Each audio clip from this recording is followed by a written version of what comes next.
ngo murakaza neza rero kuri YouTube channel ya Official gukomeza na Mungu wanyu Iradukunda Jiva.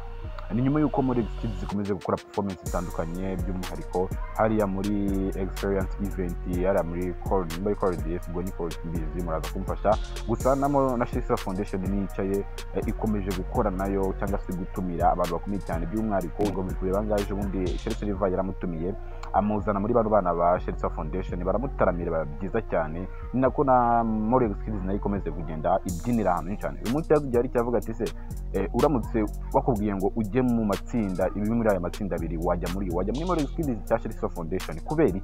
Byandikaho muri comment turebe itsinda rikunzwe cyane cyangwa se itsinda ryabona abayoboke. Urandika itsinda wajyamo wandike n'impamvu. Reka tuze turebe undi aya matsinda performing gute. Turera kuri Shisa Foundation.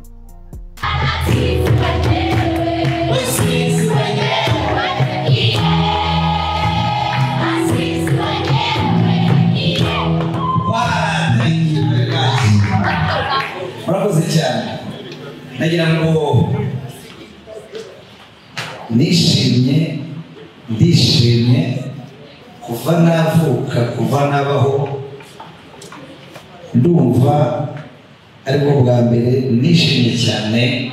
So we're just going to take 2 questions from the kids.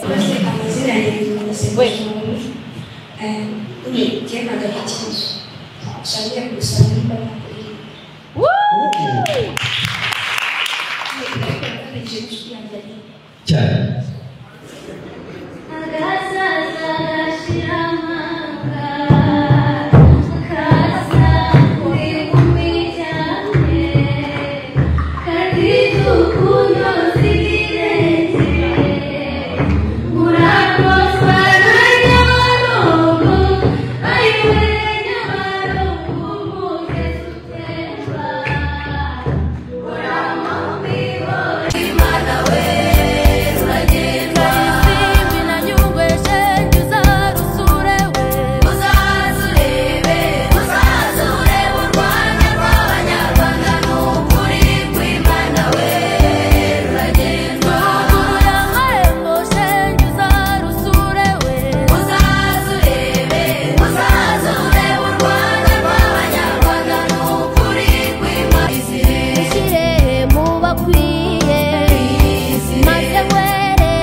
Hands that build and hearts that start. Dreamers rising, reaching far. Turning vision into art. We learn, we lead, we light the way. Skill and spirit shaping brighter days. Turning fear into the fuel.